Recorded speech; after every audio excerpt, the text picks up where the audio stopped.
but we were able to raise $6.2 million that went to 8 different service organizations here in Atlanta.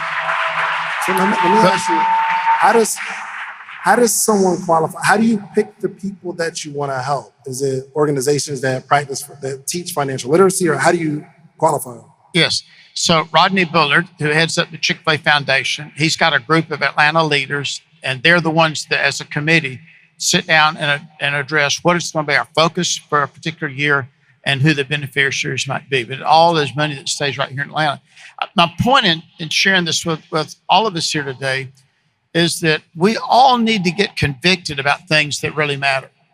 I love one of the quotes from Martin Luther King. He says, "We begin to die when we quit caring about the things that really matter." And I don't want to die. I want my heart to be moved. I want to be moved with conviction.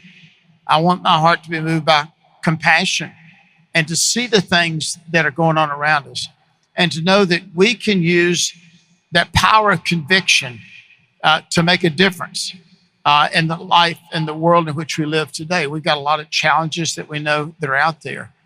And so I want to share with all of you today that your convictions, the passions of your heart that ought to drive us all and be our energy and our ambition and motivation, not only for business, but business and free enterprise system is a wonderful, wonderful institution to graze the lifestyle of everyone, that everyone can participate in a better life. Better life is not just about prosperity, but better life is about joy and peace and happiness. And when you got joy, peace, and happiness that's filling your life, then it helps you be more innovative, more creative. It helps you in all areas of life, including our relationships with our spouse and with our children, of course, as well.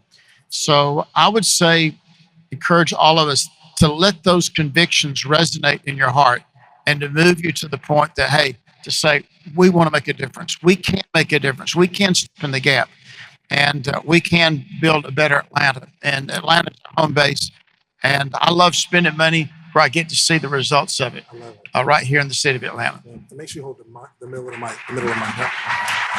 And that's interesting. You said a family that's born into poverty has a 4% chance of getting out of it. But I was also reading another stat that said 80% of millionaires in the United States are self-made, meaning wealth doesn't really travel well. Because that tells me you have a 20% chance if your parents have money to give it, but what you've done, your dad built a big business and then passed it to you, and you just passed it to Andrew. That is not normal. What's going on in these households? What's going on in the conversation that you are passing not only just wealth and information, but the ability to lead an organization like this? Well, I'm a big believer in privately held family businesses. Even Warren Buffett, out of Nebraska, of course, he's the org of Nebraska, as he's sometimes referred to, but he loves to invest in family-owned businesses. If you think about the nurturing and the development of character, that's so essential to business. The nurturing and the development of leadership skills, of compassion and understanding and encouragement, and help and support for people. All those are wonderfully showcased in a family environment. The idea of forgiveness, being able to have patience with people, work ethic, genuinely caring concern for others. Those are wonderfully built in a strong family environment. And I was so thankful that I had that in my generation. Now, to be sure, my mom and dad did not have that as an example. So we don't have to be victimized based on our own particular family story or situation. My dad, his father went through the Depression. My dad says he can never remember. It's hard for me, it's heartbreaking to think about this. He said, I can never remember my father ever saying to me, I love you. When my dad took his last breath 8 years ago, the first thought that came to my mind, I hope my dad gets to hear, I love you, from his father. My mother, Her father deserted her when she was just an infant, less than 6 months of age. She never had a father. And so between the two of them, they decided that the pendulum was going to swing the other way.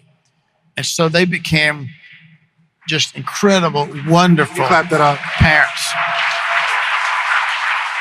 So we don't have to, but these family patterns do get moved from one generation to the next.